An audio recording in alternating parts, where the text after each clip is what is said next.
स्वागत है आपका। इंडिया टीवी देख रहे हैं आप, आपके साथ मैं हूं प्राची पाराशर। प्रहार का ये स्पेशल एडिशन उस जगह से जहां से कुछ ही कदमों की दूरी पर नई संसद भवन है, जहां कल सुरक्षा चूक का एक बड़ा मामला सामने आया, जिस पर जबरदस्त हंगामा देखने को मिल रहा है। आज सदन की कार्यवाही शुरू होते ही दोनों ही सदनों को स्थगित करना पड़ा। लोकसभा और राज्यसभा में विपक्ष ने जमकर हंगामा किया है। एक तरफ आरोपियों को पकड़ लिया गया है, उनसे पूछताछ जारी है, तो वहीं इस मामले में लगातार एक्शन लिए जा रहे हैं। सरकार ने एक बड़ा फैसला लिया है। अब मकर गेट से सिर्फ सांसदों की एंट्री होगी, ये बड़ा बदलाव किया गया है। यानी नए संसद भवन में जो मकर गेट है, जिससे अभी तक सभी लोगों की एंट्री हुआ करती थी, अब वहां से सिर्फ सांसदों की एंट्री होगी। जो वीवीआईपी हैं और जो मुख्यमंत्री हैं, उनकी एंट्री भी अलग गेट से करवाई जाएगी। तो ये एहतियात बरता गया है, ये बदलाव किया गया है। नए संसद भवन में 6 गेट हैं, लेकिन अभी ज्यादातर लोगों की एंट्री मकर गेट से ही हो रही थी और भीड़ के कारण सुरक्षा प्रोटोकॉल का पालन कर पाना मुश्किल था। अब ये बड़ा बदलाव किया गया है। देवेंद्र, कैसे एंट्री होती है अंदर और अब कितने और गेट हैं जिनका इस्तेमाल किया जाएगा बाकी लोगों की एंट्री के लिए? अभी तक जो नई बिल्डिंग में हो रहा था, वो पार्लियामेंट की जो पुरानी बिल्डिंग है, उसका जो मेन गेट है, उसके ठीक सामने संसद भवन की जो नई बिल्डिंग है, वो मकर गेट है। और जो सांसद हैं, केंद्रीय मंत्री, वो उसी गेट से जाते हैं और उनके साथ साथ चाहे उनके पीए जब आते थे वो, या फिर जो आम लोग आते थे, वो लोग भी उधर से प्रवेश करते थे। सिर्फ मीडिया उस गेट से नहीं जाती थी। अब लेकिन आज से जैसे हमने देखा कि मेघालय के मुख्यमंत्री को जब जाना था, तो वहाँ पर उनको मकर गेट से नहीं, बल्कि वहाँ पे गाड़ी छोड़ के पैदल उतरते हुए पीछे के जो 2 गेट हैं, शार्दुल गेट हैं या गरुड़ द्वार हैं, इन दोनों गेट से जाने के लिए कहा गया। मीडिया भी गरुड़ गेट से ही जाती है। तो कुल मिलाकर अब बहुत सारे सांसदों को इस बात को लेकर ऐतराज़ भी था। हमने सुना था कल भी जब पार्लियामेंट में गए थे, तो वो इस बात को लेकर भी कह रहे थे कि हम जिस गेट से जाते हैं, बाकी दूसरे लोग भी उसी गेट से आते हैं, तो वहाँ पर भी सुरक्षा को लेकर एक कंसर्न रहता है कि आपके साथ चलने वाला न जाने क्या करे आपके साथ। तो उस लिहाज से इसमें एक बड़ा बदलाव किया गया है। आगे आने वाले दिनों में आप देखेंगी कि और भी बड़ा बदलाव होगा। जैसे जो गैलरी हाउस की तरफ अभी एकदम से ओपन है, जिसमें से कूदना कल संभव हो पाया, इस बात को लेकर बहुत प्लानिंग की जा रही है कि क्या उसे शीशा से ब्लॉक कर दिया जाए या फिर कोई नेट लगाया जाए। इन सारी चीज़ों को लेकर कवायद चल रही है। आगे आने वाले दिनों में वो भी असर देखने को मिलेगा। तात्कालिक उसकी ज़रूरत इस लिहाज से नहीं है कि विजिटर पास तो ऑलरेडी बंद कर दिया गया है, तो वो गैलरी अभी खाली ही रहेगी।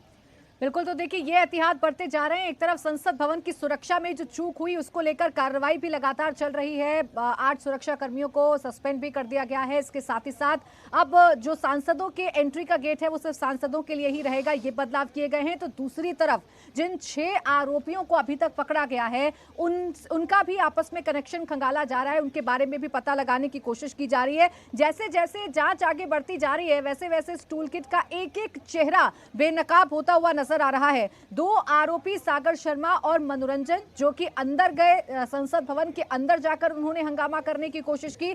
2 आरोपी हैं नीलम और अमोल शिंदे, जो संसद भवन के बाहर प्रदर्शन कर रहे थे और दोनों ही प्रदर्शन करने का जो तरीका था वो बिल्कुल एक जैसा था। बाहर में ही ललित झा मौजूद था, जो लगातार वीडियोग्राफी कर रहा था, और विक्की शर्मा वो नाम है जिसके घर पर ये आरोपी ठहरे हुए थे, जिसके घर पर ये आरोपी रुके थे।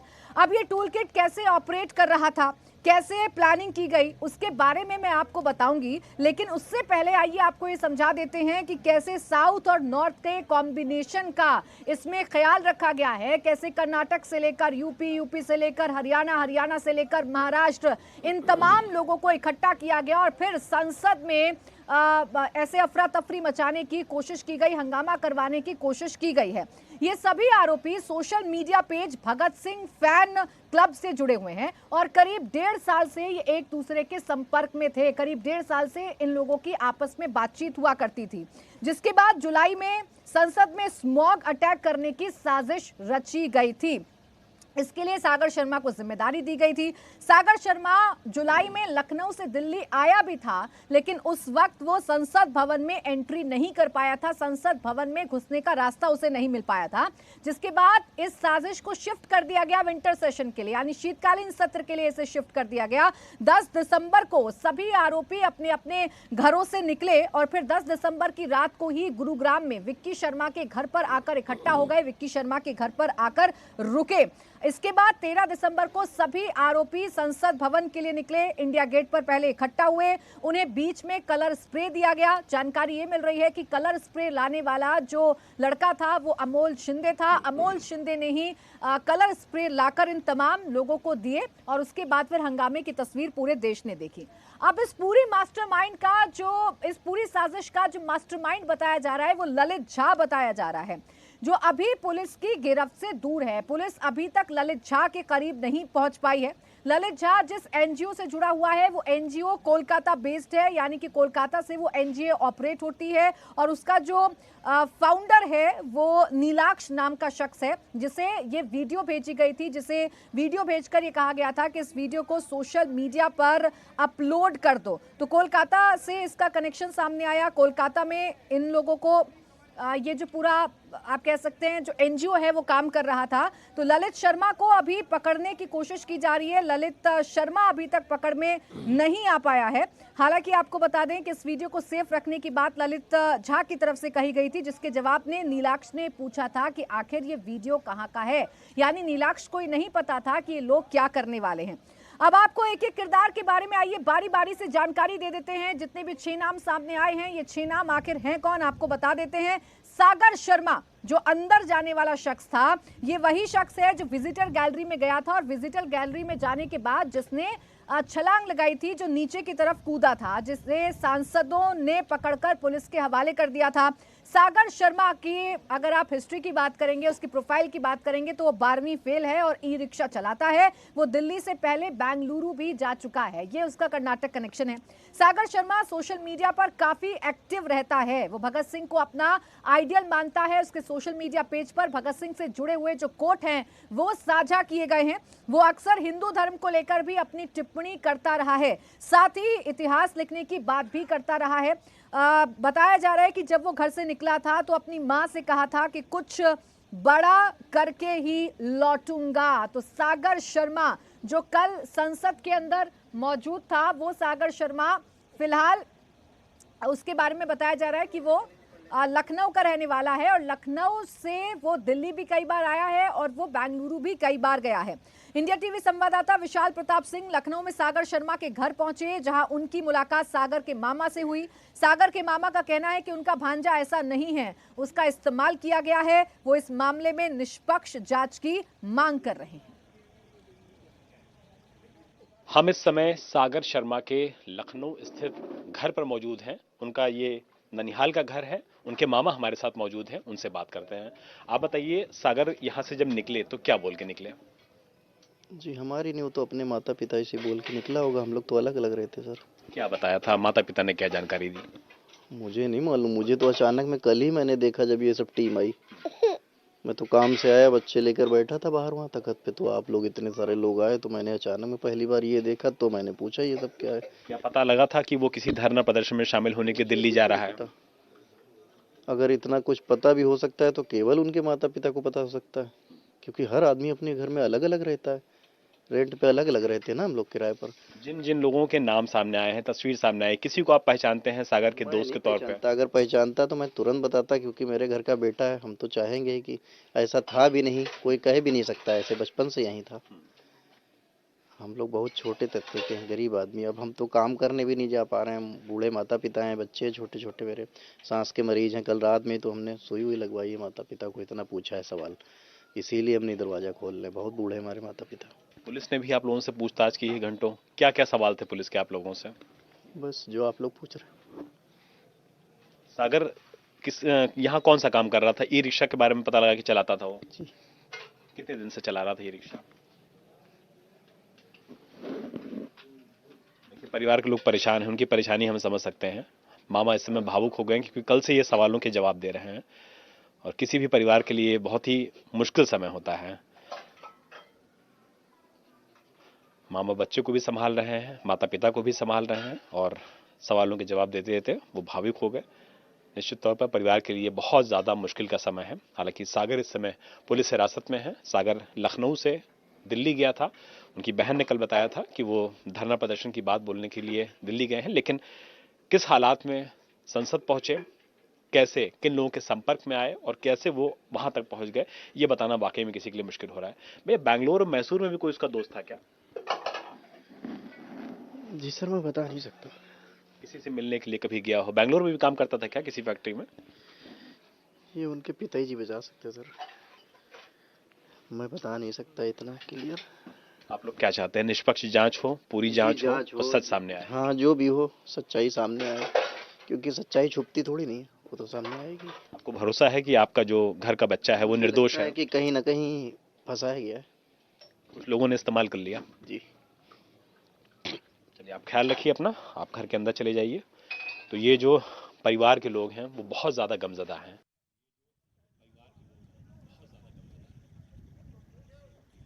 तो सागर शर्मा के अपने परिवार को देखा, सुना। सागर शर्मा के परिवार को यकीन नहीं हो रहा है कि उनके घर का बेटा कुछ ऐसे भी कर सकता है। आंखें नम हैं और अपने बेटे की चिंता भी इनको सता रही है। सागर शर्मा के अलावा एक और नाम है जिसका पूरा कनेक्शन इसमें सामने आ रहा है, जिसे संसद भवन के बाहर से गिरफ्तार किया गया, और वो नाम है नीलम का। नीलम वो कड़ी बताई जा रही है जिसने एग्रेसिवली इस प्रदर्शन को अंजाम दिया। नीलम हाईली क्वालिफाइड है, उसने संस्कृत में एमफिल कर रखा है, साथ ही नीट और सीटेट भी क्वालिफाई कर रखा है। वो पहले भी सरकार विरोधी प्रोटेस्ट में हिस्सा लेती रही है, उसके वो वीडियो चर्चा का विषय रहे हैं, चाहे वो किसान आंदोलन हो या फिर जंतर मंतर पर महिला पहलवानों का प्रदर्शन हो। नीलम इन प्रदर्शन में हिस्सा लेती रही है, इन प्रोटेस्ट में हिस्सा लेती रही है। सुरक्षा के सेंध मामले में हरियाणा की नीलम का नाम सामने आ रहा है और नीलम को गिरफ्तार भी कर लिया गया है। उस पर भी यूएपीए के तहत धाराएं लगा दी गई हैं, बाकी तमाम धाराएं उस पर लगाई जा रही हैं। नीलम की जो मां है उनके मुताबिक बेटी हिसार में पढ़ती थी। परिवार वालों को बहुत ज्यादा जानकारी नीलम के बारे में नहीं है कि वो कब दिल्ली गई, उसने कब पार्लियामेंट में घुसने की, पार्लियामेंट के बाहर प्रदर्शन करने की प्लानिंग की, ये बात परिवार वालों को पता नहीं है। लेकिन नीलम एक वो कड़ी है जिसको देखकर ये कहा जा रहा है कि ये कोई पहले से रची हुई साजिश हो सकती है, पॉलिटिकल मोटिवेटेड ये साजिश हो सकती है, क्योंकि नीलम इससे पहले भी कई आंदोलनों का हिस्सा रही है और मौजूदा सरकार के खिलाफ वो लगातार हमला बोलती रही है। नीलम की मां ये कह रही हैं कि उनकी बेटी हिसार में पढ़ती थी और दिल्ली जाने की उनको भनक तक नहीं थी, ना ही उनका परिवार प्रोटेस्ट में शामिल बाकी लोगों को जानता है। मां ने कहा कि नीलम किसान आंदोलन में शामिल जरूर होती रही है और उसके समर्थन में आज किसान संगठन के लीडर मीटिंग भी करेंगे। हमारे सहयोगी अभय पाराशर ने नीलम की मां से बात की है, उन्होंने क्या कहा आइए आपको सुनवाते हैं। इस वक्त तो मौजूद हैं जींद के उसी गांव में और उसी घर में जहां पर नीलम रहती है। नीलम के परिवार में उनके भाई हैं, उनके पिता हैं, उनकी माता हैं, और आज गांव के पास ही एक प्रोटेस्ट किया जाना है जिसके अंदर ये लोग मांग कर रहे हैं कि नीलम को पुलिस रिहा कर दे। हालांकि इस पूरे मामले में नीलम समेत अभी तक 4 लोगों को गिरफ्तार किया है। नीलम की माताजी सरस्वती जी हमारे साथ मौजूद हैं। सरस्वती जी, ये बताइए, नीलम जब यहां से गई थी, फिलहाल नीलम क्या कर रही है, कहां रहती है, और इस प्रोटेस्ट के बारे में जब आपको जानकारी मिली, आपको कुछ बताया था नीलम ने इस बारे में? ना, कोई बताया नहीं, एन कोई जानकारी और एन कोई बताया, एन इसी कोई बात चली घर में, और एन इन लड़कियां ने मेरे घर कदे आए, एन मैंने कदे देखा, मेरे परिवार ने, एन मेरी लड़की ने देखा, एन कोई फोन आता बात कर दी, देखी मेरी लड़की ने। अभी नीलम इसी घर में रह रही है, फिलहाल यहीं पे रहती थी? ना, सार पढ़े थी, वह 5-6 महीने थे पढ़ाई कर रही थी 5-6 महीने। हाँ। किस चीज की पढ़ाई कर रही थी अभी? नौकरी है कि पेपर हमें भी, एक तो यू पेपर ईवीज का प्रोफेसर का था, उसे की तैयारी करे थी, वह हॉस्टल में छोड़ रखी हमने भी। एक यू लेक्चरर का पेपर क्लियर है, उसकी तैयारी कर रही थी। बीएड एमफिल ये सारी कर रखी उसने, काफी डिग्रियां ले रखी। हाँ, और NET clear, CTET clear, state clear. ईब हुआ बिला रद्द करे गए, ये सरकार ने बिला रद्द कर दिए मम्मी। ईब हुआ एक पेपर 2 तारीख का था उसका, एक 3 तारीख का था। इस बारे में आपको कोई जानकारी इन लोगों ने दी थी? ये दिल्ली जाने वाले हैं और जितने इनके साथी हैं, इन लोगों से इनकी बातचीत है, इस कोई जानकारी दी थी? मैं सच्चे धर्म तक कहूंगी, मैंने कोई जानकारी नहीं थी। ईब जो ये इल्जाम लाए गए जो अंदर हैं, उनने लाले बम बम उसने उनने फेंके हैं मेरी लड़की का गलत फहमी वो करा के मेरी लड़की बाहर से पकड़ी है, नारे लांदी पकड़ी है। मैं सच्चा सच्चा मनता कहूँ मेरी लड़की सब बम बम कुछ नहीं बगा सकती। मन भी विसाई है मेरी लड़की की, बहुत सूची पढ़ी लिखी लड़की है। वह धरनों वर्णों में जाती थी, चाहे वो किसान आंदोलन हो या कुछ और प्रदर्शन हो जाती थी। किसान आंदोलन में जा कर दी वाह, और सारा गांव के साथ में जा कर दी। ओड़े वाह सारा गांव के बीच में वाह पंचायत में, खाब की पंचायत में, ये खाब की पंचायत का सलूशन लिया। तो इस तरीके के नारे, तानाशाही, किस बात की नाराजगी थी? इस तानाशाही की ये नारे लगाए गए हैं, वह बेरोजगारी का शब्द नारे लगा रही थी और कोई उसने किसी चीज का मैटर नहीं था। बेरोजगार का शब्द बहुत परेशान थी वह, को नौकरी नहीं मिली थी। वह बच्चा ने भी लागी थी कहने, अपना बाप ने भी लागी थी कहने, पापा बोले मैंने नौकरी नहीं मिलती था। मैंने बहुत समझने लग गए। हमने फिर भी वह छाती कला कर रखी, बेटी तू धाना तोड़े कदे न कदे रोजगार मिलेगा तने। वह अपने घनी महसूस करने लग गई थी। वह न्यू भी कहा करती थी पेपर पेपर दे के भी मन तो राम ठाए ले, बस नौकरी तो मिलती नहीं। क्या किसी ने कुछ भड़काया या किसी के कहने पे ऐसा किया होगा, ऐसा हो सकता है क्या? हो सकता है ले जी, बाहर बच्चे गया का हमने तो न्यू बेरा था भी असार पड़ा है, हमने इस बात का तो बेरा ही नहीं था भी वह दिल्ली भी पहुंच रही है। अच्छा, दिल्ली की भी जानकारी नहीं थी ना, कुछ जानकारी नहीं थी। आज आप लोग जो नीलम का भाई है यहाँ पास उचाना में कोई कौन प्रोटेस्ट कर रहे हैं किसान संगठन के साथ? क्या प्रोटेस्ट कर रहे हैं? कौन कौन लोग आ रहे हैं वहाँ पे? सारा देश से उसके साथ में बहुत बहुत बंदे जाएंगे। नरेगा वाले भी जाएंगे जो काम करे हैं उसकी, नरेगा के भी काम करे हैं उसकी। क्या मांग क्या है? ये प्रोटेस्ट क्यों किया जा रहा है? क्या मांग है आप लोगों की? अब मन्ना नहीं मांग नू का बेरा के मांग है वह मानता गणा आंदोलन लड़ाने बेरा है भी उनके साथ में रहा कर दीवा। किसान आंदोलन जा सारे किसान जा रहे हैं, सारे किसान वहाँ पहुंच रहे हैं तो कोई तो वजह होगी कि क्यों इकट्ठा हो रहे हैं। मन्ना नहीं बेरा इस बात का। आप क्या चाहते हैं? आप तो न्यू चाहती हूँ भी मैं हाथ जोड़ कर मेरी यह प्रार्थना है भी हमारा रोजगार होना चाहिए। लड़की ने ईसा कदम बेरोजगार बच्चा उठा सका है और रोजगारदार तो क्यों उठाओगा, उसकी मतलब क्यों है।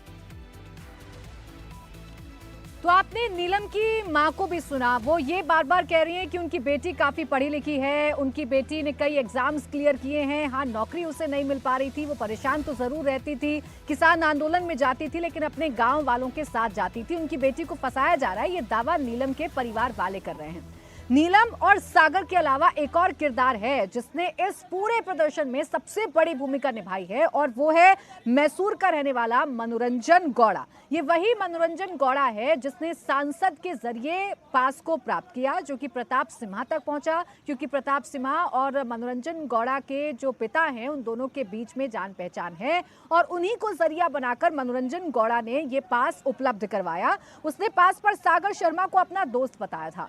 मनोरंजन गौड़ा ने 2016 में इंजीनियरिंग की पढ़ाई पूरी की थी और उसके बाद वो कई कंपनियों में छोटी मोटी नौकरी भी कर चुका था, अलग अलग कंपनियों में नौकरी कर चुका था। हालांकि इसके बाद उसने नौकरी को छोड़ दिया था। उसके परिजनों का दावा है कि उसके बाद वो खेती करने लगा था। परिजन ये कह रहे हैं कि वो अक्सर कहा करता था कि उसे समाज के लिए बलिदान देना है और उसने कुछ ऐसा कर दिया जिससे वो चर्चाओं में तो आया लेकिन उसके लिए मुश्किलें खड़ी हो गई हैं। मैसूरू के विजयनगर इलाके में फिलहाल हम मौजूद हैं और यहाँ पर मनोरंजन का ये घर है। फर्स्ट फ्लोर में मनोरंजन अपने माँ बाप के साथ रहता है। ये पूरी बिल्डिंग उनकी है। ग्राउंड फ्लोर यहाँ पर किराए पर दिया गया है। चाहे मनोरंजन के परिवार के लोग हों, रिश्तेदार हों या फिर इस इलाके में रहने वाला हर एक व्यक्ति, सभी की मनोरंजन को लेकर बहुत सही धारणा है। सबका ये मानना है कि मनोरंजन एक सीधा साधा लड़का है, उसमें किसी भी तरह की गलत आदत नहीं है, बहुत ज़्यादा पढ़ाकू है, घर में 10,000 से ज़्यादा किताबें हैं, मोहल्ले का कोई भी इशू हो मनोरंजन उसके लिए लड़ता है। हर आदमी के लिए यहाँ पर हक की लड़ाई के लिए वो यहाँ के सिस्टम से लगातार जूझता रहता है। इसीलिए यहाँ के लोग उसे बहुत सीधा साधा लड़का मानते हैं। यहाँ के लोगों का ये भी कहना है कि साल 2014 में जब पहली बार प्रधानमंत्री नरेंद्र मोदी के नेतृत्व में सरकार बनी थी, उस वक्त मनोरंजन ने उसे सेलिब्रेट भी किया था। हालांकि किसान आंदोलन के बाद उसकी धारणा बदलने लगी। ये कहा जा रहा है परिवार के तरफ से कि कुछ लोगों ने उसका ब्रेन वॉश कर दिया, जिसके बाद वो ऐसे लोगों के संपर्क में आया जिसके बाद इस घटना को उसने अंजाम दिया। ये भी बताया जा रहा है कि जब कुछ महीने पहले वो यहाँ से दिल्ली गया था, मनोरंजन के पिता ये कहते हैं कि वो 3 से 4 बार पिछले 1 साल में दिल्ली गया था। आखिरी बार जब वो दिल्ली गया था तब उसने इन लोगों से मुलाकात की जिसने संसद में इस घटना को अंजाम दिया। उससे पहले एक बार मनोरंजन उस संसद भवन के अंदर भी गया था। वहाँ पर उसने कहा जा रहा है कि संसद की पूरी रेकी की थी। उसने इस बात को सुनिश्चित किया था कि अगर जूते के अंदर किसी नॉन मेटल वस्तु को लेकर जाया जाए तो वो सुरक्षा कर्मियों की जद में नहीं आएगा, वो पकड़े नहीं जाएंगे। तो मनोरंजन का एक बहुत बड़ा रोल था पार्लियामेंट के अंदर इन चीज़ों को कैसे ले जाया जा सकता है इसकी रेकी करने में। मनोरंजन पहले ही भी एक बार पार्लियामेंट जाकर ये सब चीज़ें उन लोगों के लिए खोज कर लाया था, उसकी रेकी कर लाया था। ऐसा यहाँ पर लोकल इन्वेस्टिगेशन में पुलिस को पता चला है।